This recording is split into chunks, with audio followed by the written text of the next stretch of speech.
here that's working behind the scenes, trying to support our Drexel travelers. I do have this list, which is the sign-up that you may have done through Qualtrics. So if you see your name on there, you can check it off that you were here. That's great. If your name's not on there, feel free to add it on. It's just good for us to know who has this information and who doesn't. Really happy to have our colleagues from OnCall here today. I'm going to give an overview of Drexel support services. And then turn it over to them so they can talk more specifically about the ways in which they can assist in the event of an emergency, which of course we hope that our travelers don't ever have, but the reality is that sometimes that does happen. So for today's session, I'm going to focus on how to register your travel or how to register someone else's travel if that's what your role might be. A mechanism that we have on our website with emergency updates that's just a good thing for you to be aware of. Our general safety and security resources, and then I'll turn it over to OnCall so they can talk in more specifics about their stuff. Let's see, I want to go to... So to begin, I thought it would just be helpful to kind of run you through the resources that are available here at Drexel, and just a good place for you to start in trying to find all of these things is to go to the Office of International Programs webpage. I thought about putting together a PowerPoint, but this way is actually the way that you'll use it, so I'm just going to walk you through some of the things that are available on our website. The first thing that we have up here is this lovely Register Your Travel button, which gives you information about registering your travel. So anytime we have Drexel travelers that are going somewhere for academic business, anything related to the university, we do want them to register their travel so that we're aware of it. This is important, especially important for me in the event of some kind of emergency abroad, some kind of situation that happens, because my role is really to account for our travelers very quickly. But I can only account for travelers that I know of in a particular area. So please, please, please register your travel. If you're not sure if you should register your travel, you can send us an email at International Travel Reg. It's actually at the bottom of this page here. You can just send an email right here and say, this is what I'm doing, do I need to register this or not? If you're going on personal vacation, fantastic, that's lovely. I encourage you to use all the resources on our webpage, but I'm not responsible for you when you're on vacation. So, which is probably a good thing, right, for some of you? That's good. So for faculty and staff who are traveling abroad, you need to register your travel in the GRAND database. And there's 2 steps to this process. So I would recommend, if you don't already have a profile created, that you create a profile now, because it does take a little bit of time. And obviously right before a trip, that's not when you have a lot of time. So if you already have that in there, then it is very quick for registering your travel. All of our students who are traveling abroad go through the Study Abroad portal, and they can email International Travel Reg. If they're doing regular study abroad, that already goes through our system. If they're doing some kind of research, or if they're going to an international conference or anything like that, they can just start with the International Trav Reg, and my colleague Lotte Buting will take them through that process. But really what we're trying to do is just get as much information as we can about our travelers. It's also sometimes really helpful for us to know where we have people for other reasons, not just for safety and security, but sometimes we can make connections. You know, we might have another research group that's going to be there at the same time, or I might know that someone is really focusing on an issue in that area, and it might just be good to say like, oh, hey, we have some other people who are there. I am going to just jump in really quickly to GRAND and show you a few things with it. So if you already have a profile on GRAND, you can just click here to log in.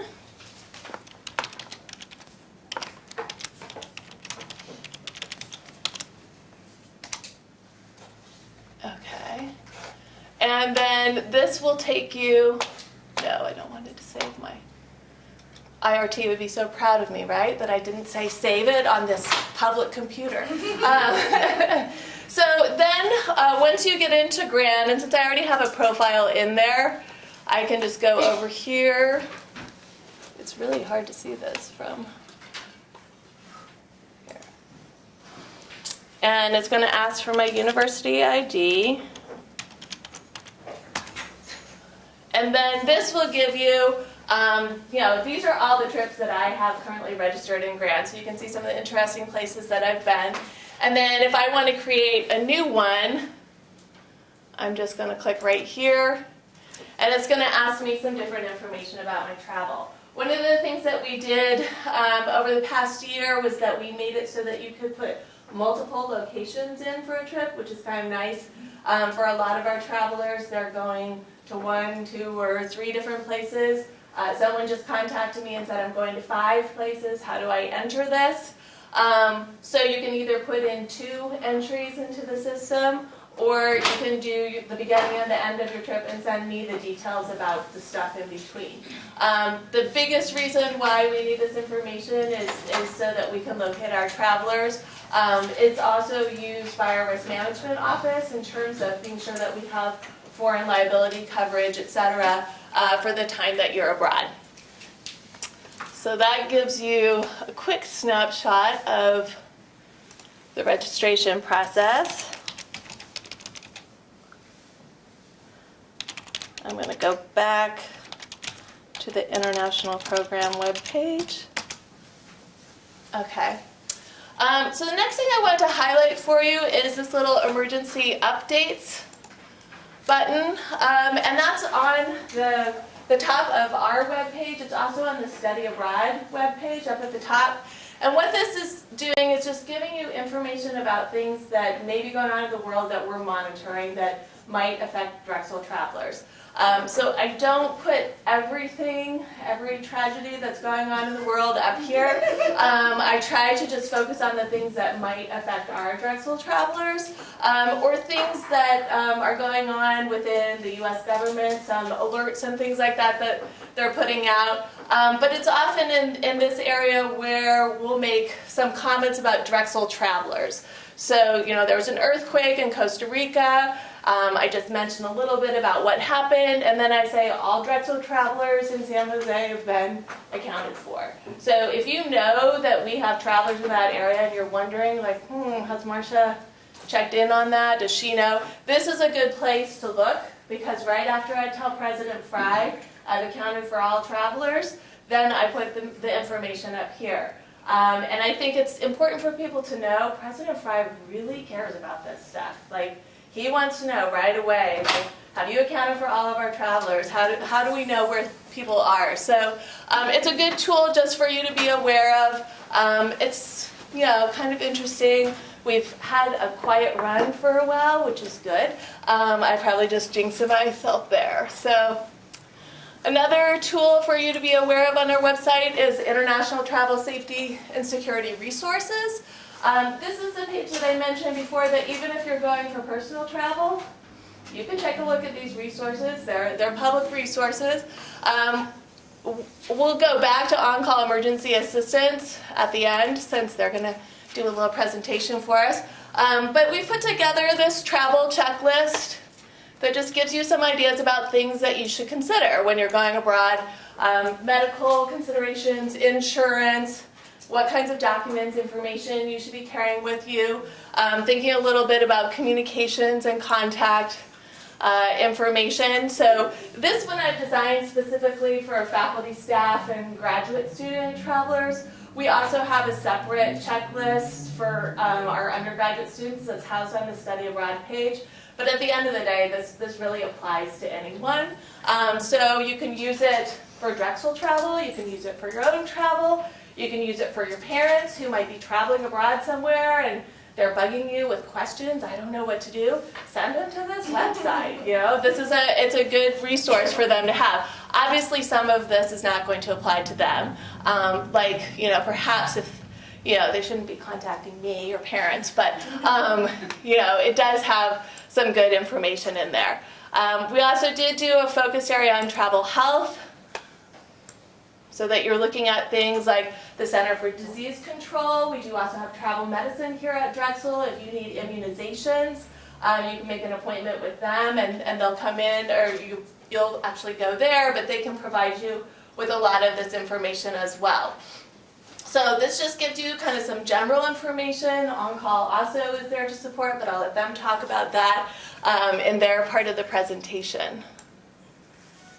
It just gives you a little bit more information. And then we have finally our additional resources. And this is a long laundry list of different websites where you can get information about international travel. Some of these things obviously are specific to Drexel, like the Risk Management International Travel website, Drexel Export Control, some of these things that we need to be thinking about with our faculty and staff and students who are going abroad. But some of them are also a little bit more generic, like the Center for Disease Control, World Health Organization. American Citizen Services is a good one for you to be aware of. This is part of the U.S. Department of State. And if you are a U.S. citizen and you are in an emergency abroad, you can contact them. They have whole support teams there. Obviously, we also have support teams here that can help you, but sometimes that can be very helpful for you. Things like international road safety. This is something I think a lot of people overlook, but one of the biggest causes of death for Americans overseas is motor vehicle accidents. So something that you might not necessarily think about, but you can get a little bit more information on there. So, lots of good resources there, so I encourage you to make use of those as appropriate for both your Drexel and your personal travel.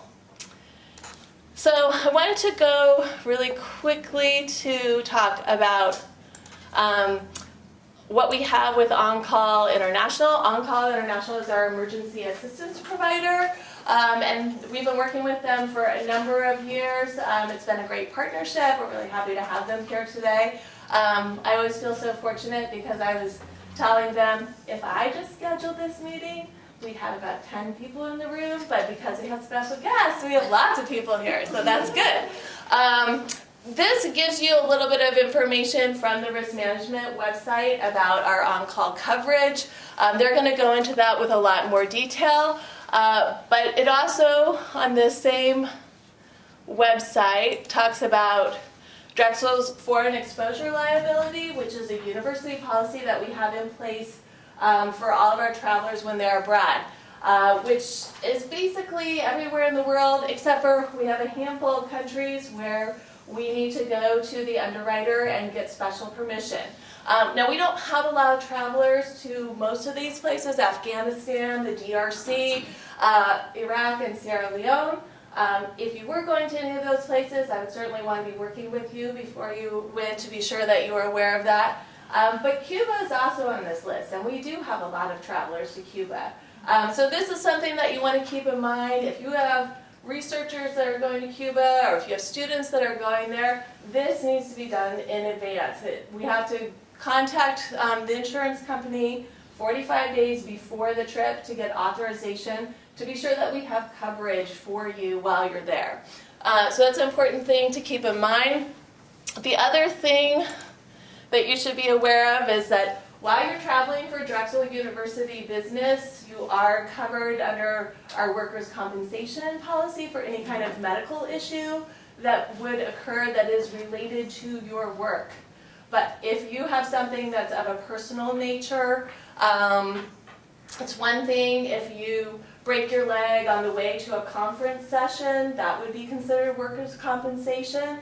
But if you decide to tack a few days on and you're surfing and something happens to you, that wouldn't fall under Drexel's workers' compensation. That would be your private insurance. So I just encourage you to get a little bit more information about that. Anytime we have an incident with a faculty or staff member abroad, we are working very closely with risk management to see if it falls under workers' compensation or not. In all of those cases, you will have on-call coverage, which is great. But it's just an important thing to keep in mind that on-call is not medical insurance, it's emergency assistance. So without further ado, I'm going to turn it over to Ariel and her team And we will have time, I think, at the end for question Q&A. So if you have questions, we can address those at the end. Let's see if I can pull this up.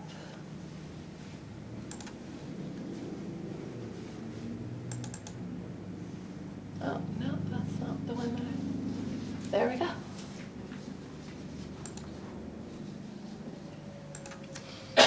And this is Ariel Wiley. She's been our longtime contact at OnCall. We've been working together for many years.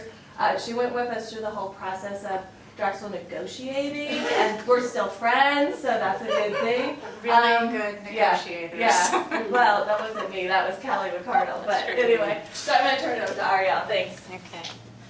So I'm the implementation and utilization manager at OnCall, so I worked with Marcia to onboard the program. We do a little bit of customization to our programs to really make them work for an academic community. So I work with her to implement, and then we come out and do trainings like this that Marcia was kind enough to organize. Just to put this in context, a lot of times we think of a program like this just as insurance. It's evacuation insurance. We try to make it a little bit more than that by providing you with some resources in addition to what Marcia has showed you from Drexel resources. We provide you some pre-travel resources as well. But travel risk management program is how we refer to ourselves rather than just emergency assistance. The reason for a program like this is because Drexel has a legal responsibility to protect people who are traveling for them. If they don't protect you in a way that is deemed reasonable or offer you resources to protect you, they can become liable from a financial perspective, legal, there's reputational risk to consider. So a program like this really helps them protect themselves and make sure that they provide reasonable resources to you. On the flip side of that, you also have a duty of responsibility or a duty of loyalty to Drexel to actually use the resources they've provided to you, which is why we do education like this, so you know about it. So I'm just going to go through quickly what we consider a holistic travel risk management plan and the way that OnCall actually supports different components of this plan. This is Marcia's primary role, I'm sure, assessing all of the global risk. So that's everything that happens with Drexel globally, all around the world, every day, constantly changing. Planning how they're going to respond to that risk through emergency response protocols and providing you with information that you need in order to respond to an emergency. Testing those protocols, so we do things like crisis response exercises, which we did this morning with the study abroad department, and that's really to make sure that there's no gaps in how they're prepared to respond to an emergency with either a student or faculty or staff. And then education, enough said. Enforcement of policies. This is a difficult thing for any higher education institution to do, to enforce that you are utilizing all of the resources that they've put in place for you. And then just repetition. Hopefully we will see you again next year. So your plan, it blankets all students, faculty, and staff. There's no enrollment necessary. This is specifically so that we can make sure that nobody falls through the cracks. Nobody has to enroll in it. This also means that all the coverage is always immediately effective upon departure from the home country or from the U.S. There's no coverage in the U.S., but if you are traveling domestically, you can use on-call assistance. We're going to talk a little bit about some of the travel assistance that's available to you, like recovery of lost luggage, and that's something that you may find yourself needing if you're traveling domestically. There's no benefits associated with domestic travel, but you can still use us. We split our services into two aspects, proactive and reactive. Proactive is things that we can help you with to prepare, and I wanted to show you some of the resources that we have for that. This is a plan information portal. It's mysearchlightportal.com. You have a group ID that is specific to Drexel. You can find it on this sheet. You just pick one up. You can pick one up on the way out. But there's some information here that I wanted to point out. Prepare for your destination. So there's a couple things that you can request from us. One of them is a travel risk brief. That's going to be a 7 or 8 page document with standing health and safety advice for your destination. You can request those through contact@oncallinternational.com. And then you can also request a pre-trip evaluation. And what that is you're going to complete a form that provides our security team some basic information about your trip, specific destinations that you are visiting, any type of information about your group or as an individual.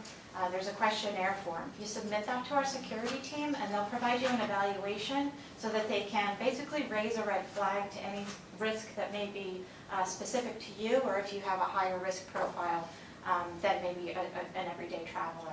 So it's a way to really identify anything that you should really be watching out for. So this is a great resource to use probably about 8 to 12 weeks, or if Garrett had his way, maybe 4 months before you travel. But if we're using it for an evaluation, we want to make sure that the information is current, but we also want to give ourselves enough time to plan and make any additional plans and preparations to address that risk that's identified. So both of those things can be found here. You can request them right through the plan information portal. There's also a link for plan documents. You can download a PDF of the plan ID card, which was on the handout. You can also download a full program description. So that's going to detail every single one of your services. On the back of that plan ID card, you can see a summary of all the services and coverage that's available. So if you download the full program description, it's going to explain what all of those are. I'm going to go through how to utilize the services to make sure that you're comfortable contacting us and utilizing assistance if you find that you need to. Hopefully you don't, but know that we are here for you. So that brings me to reactive assistance and insurance. So this is while you're actually traveling, you run into a challenge and you need some help. So before we go into the actual services, I'm going to tell you how those services are performed. So we have a 24/7 Global Response Center. It operates out of Salem, New Hampshire, and we have a second center down in Florida. That center is staffed 24/7 by assistance coordinators. The phone number that you'll find on your plan ID card is dedicated to Drexel. That means if you call that number, we can see that it's someone from Drexel calling right on our phone. So the assistance coordinators are going to be the front line. Those are the ones that are going to answer the phone and speak with you. We also have a medical team in the Global Response Center. So we have medical directors, on-call physicians, and then we have nurse case managers that are located in the building. We also have our security team. I referenced Garrett before. He is one of our global security specialists. You might find yourself talking to him. So they have regional responsibility, but basically they're on call 24/7. So in addition to providing travel risk management services to our clients, they're also available if you need immediate assistance if your safety is threatened. So they're all located in our 24/7 Global Response Center. We also have a nurse helpline, which I'll talk a little bit more about on the medical slide. So basically, we want you to call us for problems large and small. It does not have to be a large-scale emergency. Any level of medical care, if you find that that is needed, give us a call. When the level of care or urgency in which it's needed is unknown, that's when we'll connect you with a nurse helpline. That's available through the same phone number for the 24/7 Global Response Center. And basically, if you don't know if an ER needs to be visited in the middle of the night, or you can wait and go to a medical facility tomorrow, make a regular scheduled appointment, you're just not sure what's safe to do, that's when the nurse helpline can help. They basically ask a bunch of questions and they find out the level of care that's needed and how quickly that it's needed. So ERs tend to be a lot more expensive than going to a doctor's appointment, so it can actually save some money. So anytime you actually need assistance finding an appropriate facility, we can look for eye doctors, dentists, physicians, any type of specialists that are needed. One of the things that we recommend that you do pre-travel is if there's any type of medical condition that would require any type of special care, we can look in advance and make sure that we've identified a specialist prior to you departing on your trip. Anytime there's a hospitalization, we should be notified as soon as it's safe to do so. We are not a first responder, so we are not the equivalent of 911. If local emergency response is needed in order to get to a medical facility, that should be done first. And then as soon as it's safe to do so, you can contact us. I'll explain a little bit about what we do when there's a hospitalization as well. And then prescriptions, if one is lost, stolen, or you need a new one for a new medical condition that's happening, we can help facilitate that for you. So some of the things that we do if you do find yourself involved in a case. We will request consent to release limited information. That is so we can notify Marcia and her team. So we're going to ask you verbally on the phone call, can we release limited information, and you can say yes or no. If there's information that you want to keep private, you can do that. Just make sure that you're open with the assistance coordinator about it, and they'll restrict any information. Basically, we share information with Drexel on a need-to-know basis. They confirm your eligibility as a traveler. So they're saying, yep, that's one of ours, they're good to go, they're one of our travelers, and they're actively traveling right now. So that's their responsibility. So we need to be able to tell them who you are and give them a sense of the request for assistance. Okay, so we're not sending them your medical reports, we're just basically giving enough information so that she can provide any additional information to help you, or any additional resources to help you during that situation, and that we can make sure that they're updated throughout in case the situation escalates. So I'm not going to go too far into this since Marcia mentioned it already. This is not your medical insurance, okay? So we can facilitate payment. If you have any trouble self-paying the medical facility, we can help you do that. If we're authorized to do so for special circumstances, then we can place what's called a guarantee of payment. You may hear that referenced if you have a medical case. That's basically our agreement to the medical facility that we're going to pay the bill when it's offered. So if that occurs during an actual case, it will become the traveler's responsibility. So just keep in mind that maintaining adequate medical insurance is very important. And then anytime it's deemed medically necessary, and that means you cannot get appropriate care for your condition where you are, we will organize a medical evacuation to the closest appropriate facility. Or if it's appropriate for you to be returned all the way home, then we would do a medical repatriation. Those can occur via air ambulance, those can occur via commercial flight with a rescue nurse escort. So we'll do whatever is appropriate based on the condition. Our medical doctors are reviewing medical reports that we collect from the medical facility and evaluating fitness to travel and seeing what the appropriate recommendation is to be able to safely travel home. Okay. And I mentioned that we notify and update Marcia and her team. So when it comes to travel assistance, this is probably by far the things that happen most often. If you find yourself in a challenging travel situation where you need flight and hotel rebooking assistance, we have travel agents on our staff 24 hours a day that can assist with that. If there's any charges that are associated with changing any flight you already have, those are your responsibility. If you lose luggage, we can assist. We'll basically do all the tracking for you. You just have to open a claim with the airline, call us, give us that information, or you can email us. Give us the claim information, and then we'll just continue tracking it. You can move on with your day. We'll give you updates about what's going on. Embassy and consulate referrals, we can basically help you navigate that process. If you lose a passport and need to replace it, we can help you find out where to go, what the hours are, what to bring. Translation and interpreters. Imagine you are in a doctor's appointment and you're having trouble communicating. Maybe they said that they are English speaking, but they're choosing not to. That happens sometimes. Italy. Anytime that happens, you can contact us. Within 2 to 3 minutes, we can have an interpreter on the line just to help you communicate. If you find that you're in a situation where your safety may be at risk, for example, you've taken a taxi and you're not sure that they're bringing you to the right place and you're starting to question what's happening here, you can get a translator on the line in a situation like that.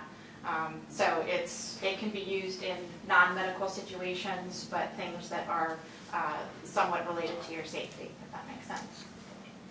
And then legal consultations. Hopefully you don't find yourself in trouble with authorities, but if you do, we have a lawyer on retainer. They are international law experts, so they're familiar with the locations that you may be traveling in. And basically that initial consultation, it's included in the program.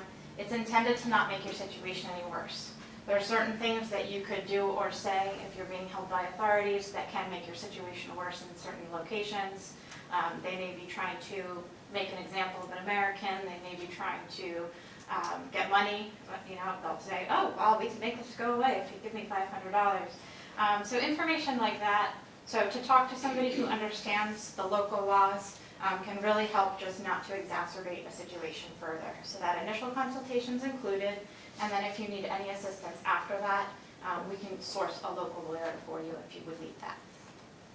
And then lastly, emergency travel funds. Lose your purse, lose your wallet, don't have credit cards, don't have cash. We can work with a family member or work with one of your credit card companies to transfer funds to you. Okay. You also have some nice emergency travel arrangements. So sometimes things happen that can really cause unexpected expenses for you or for a family member. So anytime you're hospitalized when you're abroad, if you're going to be hospitalized for 24 or more hours, we will fly a person that you designate to your bedside, basically to provide you support while you're hospitalized abroad. If a family member at home passes away or gets diagnosed with a critical illness, then we can fly you home. If you don't expend the full benefit, which is $2,500, we can also fly you back to your location if you want to continue a work trip. Bereavement reunion is in the unfortunate circumstance of your death. It will fly a family member over. Not a fun thing to talk about, but it's important for your family members in emergency context to know that these benefits exist. A lot of times the first reaction when an emergency occurs is to hop on a plane and go to that location. Knowing that we could book the travel and pay for it, that takes away a lot of the stress of dealing with that situation. And then chaperone replacement. If you are traveling with a group and one of you becomes incapacitated and cannot travel on, we fly out a new chaperone. Drexel actually made up that benefit because they said, hey, we want to cover this too. So again, we must pay and make all the arrangements for this. So this is not a reimbursable benefit, so we need to control the travel arrangements for that. Again, great thing to let your family members or emergency contacts know about. Lastly, we have security assistance. So anytime your safety has been compromised, we call this political and natural disaster evacuation because those are the circumstances that actually have a covered event or a benefit associated with them. But security assistance is what you should think of it as. It doesn't have to be an incident like that in order for you to retrieve assistance. You can contact us 24/7. You will be connected to a member of our security team. They'll be able to provide you some immediate advice and assistance just to make sure, again, similar to legal, that you don't make your situation any worse. If it turns into a situation where an evacuation is needed, we will make all of the arrangements for that. Anytime that we're doing a mission like that, we're communicating with our designated contacts at Drexel, and we're communicating with anybody who is on the ground and being evacuated, so everybody has the same information for the plan of action. Anytime we do an evacuation, we may bring you to a safe haven. You may have to stay in that safe haven. It may be a neighboring country. You may have to stay there for a few days. We'll take care of all the lodging and arrangements that happen during that time, and then we pay for any onward travel home. So you may be returning home, you may be returning to a campus. If you happen to have some other option to continue work travel or academic travel, we will fly you there. So it's really up to you where you want to return to. And then lastly, we want to make sure that you have the information. I'm going to borrow this Connect Up card that you see. This is how to put OnCall directly onto your phone. Really, really easy. Take out your phones now. It is not an application to download. It basically, you send a text and it's going to give you a download so that you can save OnCall right in the ecosystem of your phone. So it's really, really easy. We suggest this is a great thing to do right now if you can. But you just send a text. The message should say Drexel U. The number you send it to is 444-999. And you'll get kicked back a little download. Just click it and then just make sure that you follow the directions and save it once you're viewing it. And that was a really quick on-call overview. We do have time. Does anybody have any specific questions about any of the services that are included or the benefits? I mentioned there's a list of all of the services on the back of the Plan ID card. So if there's anything specific that you wanted to ask, please feel free. That software, I'm just assuming if it's not an app, it can function just as like a regular thing on the phone. I'm wondering if different like travel plans with like phones operating differently in other countries, if like say for instance, you have to buy a new phone or a new phone card in a different country, how, would it be the same thing that internationally could apply to different countries? Yes, it should adapt to any type of smartphone, or actually it doesn't even have to be a smartphone. But basically what it's doing is it's taking the contact information and it's just changing it to be a contact in your phone. So it's just adapting it. So if your primary language on your phone is a different language, it will actually change it to that language. There are Android and iPhone instructions here, but it actually works on any phone. Yeah. You just have to be able to send a text. If you don't register at that website and you take a trip, can you still use this? Yes. Okay. There's No. no. Sorry. Yes. Yes, yes, yes, you can, but really, please, register your travel. We really need for you to register the travel for a variety of reasons, but, I know that it sometimes happens that you forget, I will sometimes have travelers that will, register their travel halfway through their trip. That's fine, you can do that as well, but, we're not gonna leave you hanging and not covered if you forget to do that step, at least the first time that you do it.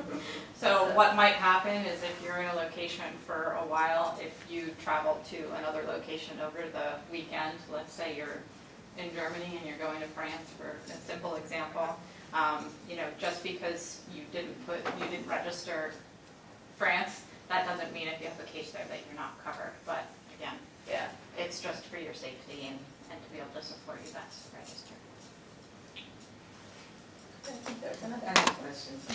So I work for Drexel OBGYN, we have providers that travel to Uganda. So is this something I need to be registering them for? Is that a profile page on?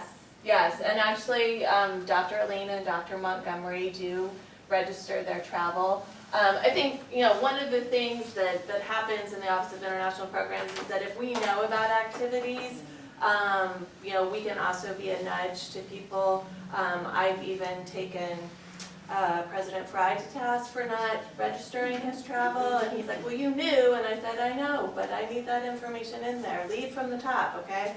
So, we really do want people to register their travel, and that is one thing that you can keep in mind. If you have, people that you know that are doing a lot of international travel, and you know that they're really busy, and you could play a supportive role and say, hey, I could register that travel for you.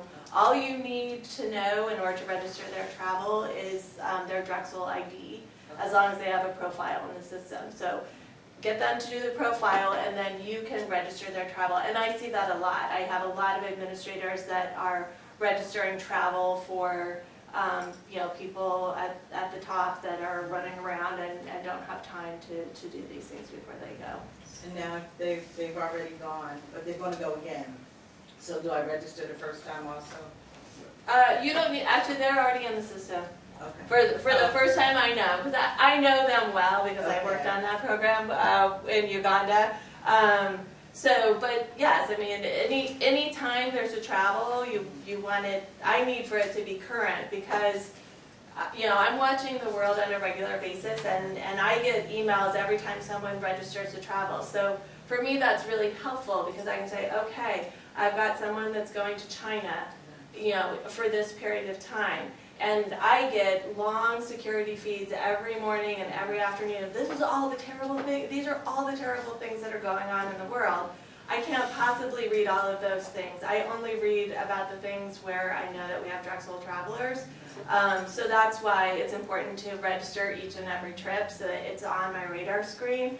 I can always go back into Grand and refresh my memory if there's a serious incident, but I do tend to kind of keep those things on my radar screen. I know about, upcoming trip for enrollment management to China, so I'm paying attention to that one. I know, okay, I'm going to have travelers there, so I need to pay a little bit more attention to that. Thank you.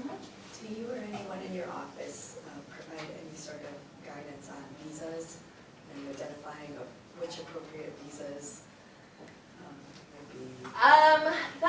that's a tricky one. I mean, I'm always happy to kind of take a, to grapple with you about the information and say, okay, let's take a look and see what we can do. Oftentimes, what we recommend is that you use a visa service. Because in the interest of time, even though you have to pay a fee for a visa service, in the interest of time, it's sometimes worth the, $50, $75 fee to just let the experts take care of it. Sure. And whatnot. And of course, depending upon the country and the requirements that are involved, sometimes that can be very complex. And so we may not be able to offer very helpful advice except for, okay, I think you should contact your partner and see what they say. But we are happy to commiserate with you and say like, yes, visas can be very challenging. So. If you have more than one traveler going on the same trip, can that information be copied and? Unfortunately, no. In Grand, no. Unfortunately, we don't have that capability. That's a good suggestion, though, that I can think about for the next time I manage to get up to the top of the queue and want to make some changes. So, the other thing I wanted to mention, which of course is my old school emergency card. This is basically the same information that you have in the Connect contact card that you can put into your phone. But we just encourage you to you can take as many as you want and give them out to travelers. It has emergency contact information as well as we have a Drexel 24/7 number that you can call that's typically responded to by me. Occasionally they let me go on vacation, and so there are a few other people at the university that have been trained to respond to these calls. But those are just some good numbers for you to have, and you just put it in your wallet, you forget about it, it's really small. I've actually recovered some lost wallets because this was in there and my contact information was in there. That was in Philadelphia. So put it in there for that reason. But this works whether your phone is working or not.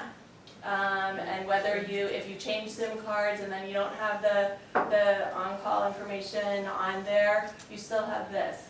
It's old school. It's definitely suggested to do both, and we don't want to think about this, but if you were incapacitated and couldn't say, please call Drexel, please call OnCall, they will look in your personal belongings and they'll find that, and they'll be able to do that at a hospital if it came down to that. So very important to carry it on your person and in your phone.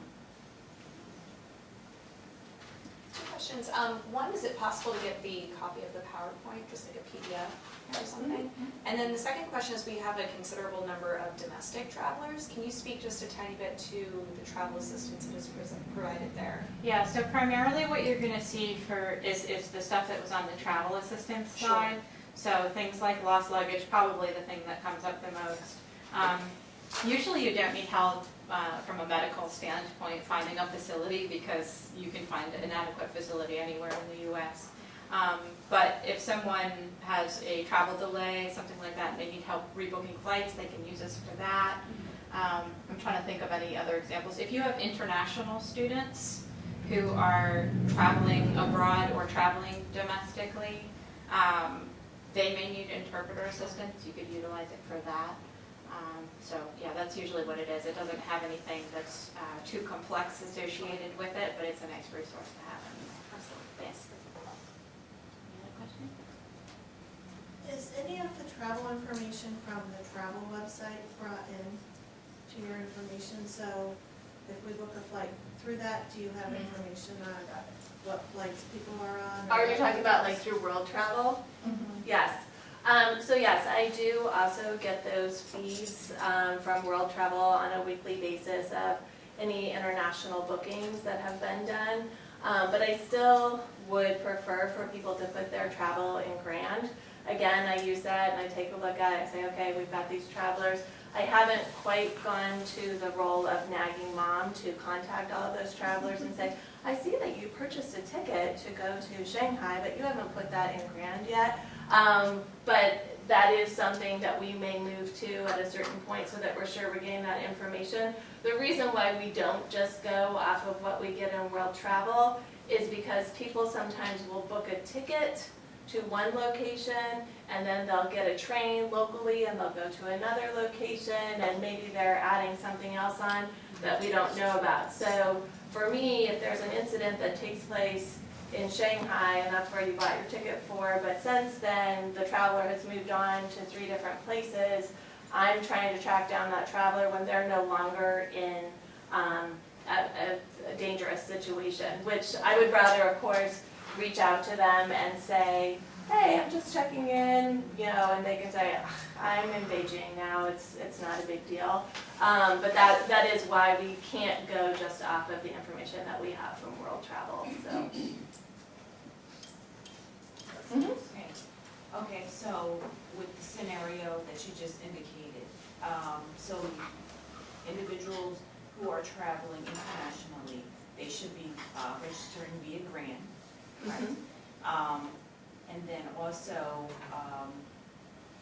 update the critical information as far as like what their different arrangements are. So if they are taking a flight to Shanghai and then they decide I'm going to take a train, all this information should be updated into Grand? So what they can do in Grand, within each itinerary, you can list up to 3 different cities.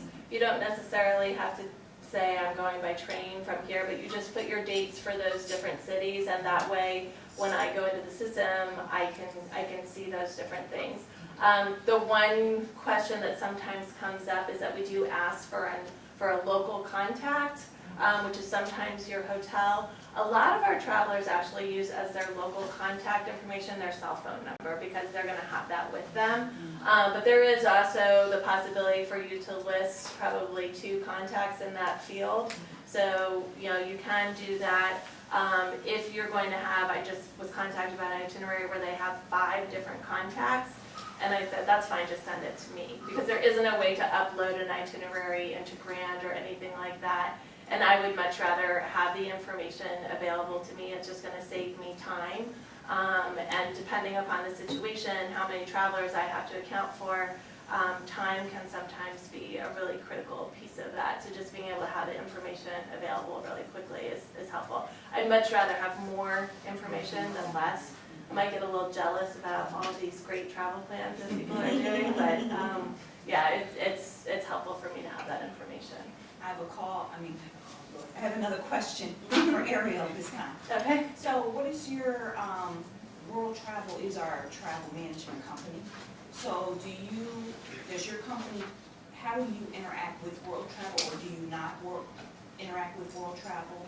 We don't, for Drexel, we actually have relationships with them with other clients, but there's no integration in those 2 things. So if Marsha were to say, oh, there's been an incident in this location, she gets information from World Travel, they might send that over to our security team so that we can create a manifest if we're looking at a security situation, but there's no real integration there. I will say that, so that our travelers are aware, we do, when there are major incidents, we will sometimes get information from World Travel about the travelers that we will have there. In our own experience, it's been delayed in that we don't get it as immediately as we can access our own information. So, for example, when there was the issue in Brussels, we had already accounted for all of our travelers and gone home for the day.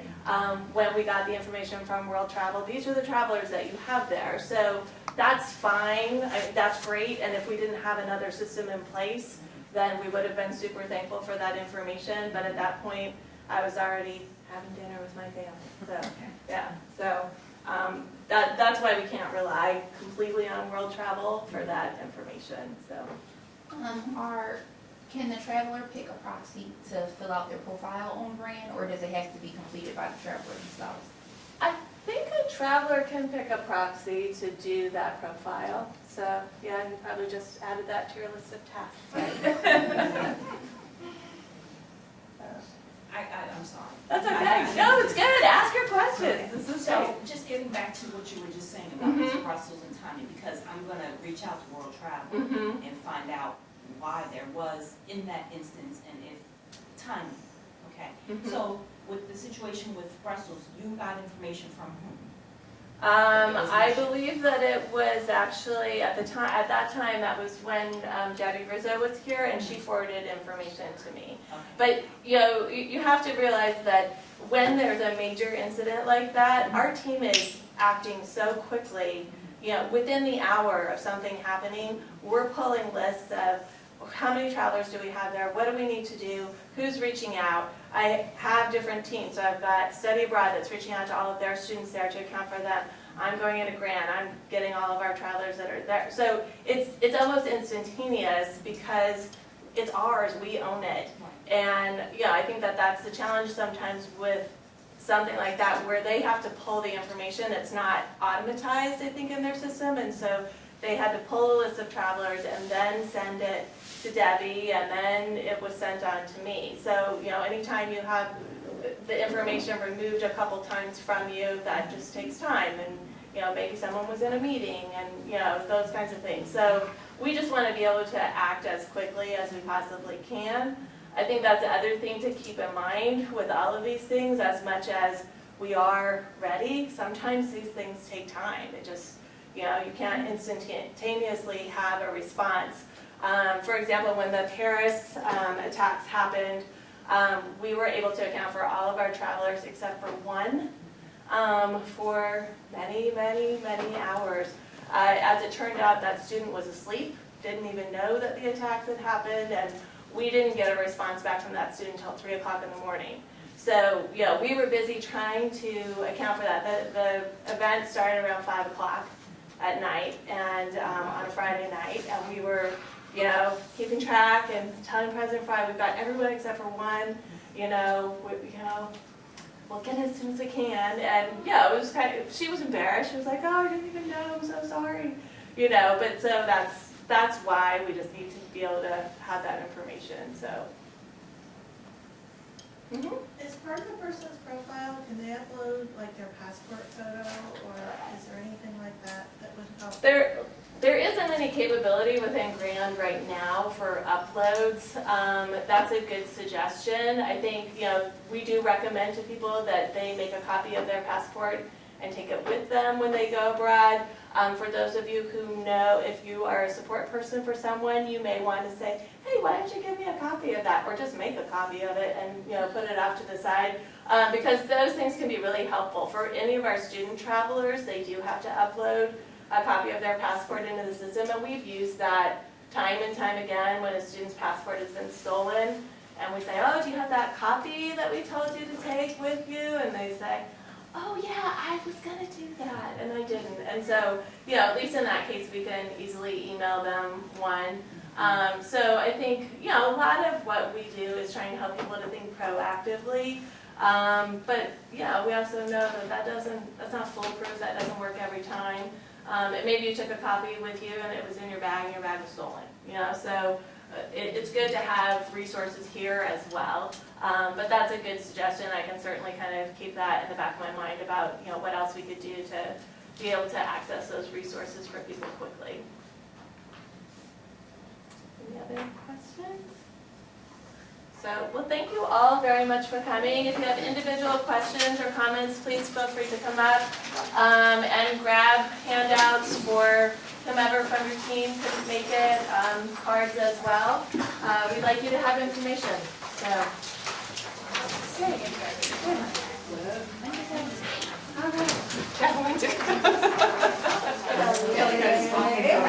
I know, it's funny, I was watching you, I was like, you're so smooth and you're great, and I'm like, I feel like I just like ramble on, I was like, Quick question, and I love it. Is there on this one page where something that I can have for my day that tells me exactly what they need to do, like which links they need to go to for this? Yeah, exactly. Yeah, well, actually not a handout, I know, but I think you're like a SharePoint. I'm sharing. They ask me the same questions 100 times. I say, oh, there's instructions.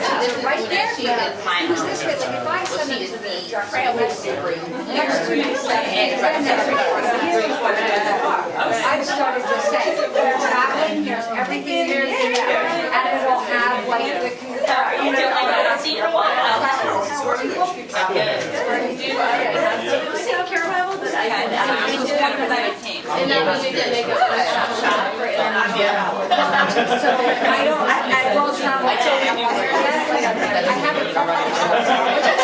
Like I've said, but I am trying to do like one page of, you need to do this, these are the things you need to do. Okay. And on the website, I the can link. certainly give you, let me give you a card, and you can just email me and say, hey, I want to like for my And I'll show you, travelers. like, and I'll show you, I'll send you a copy of what I have.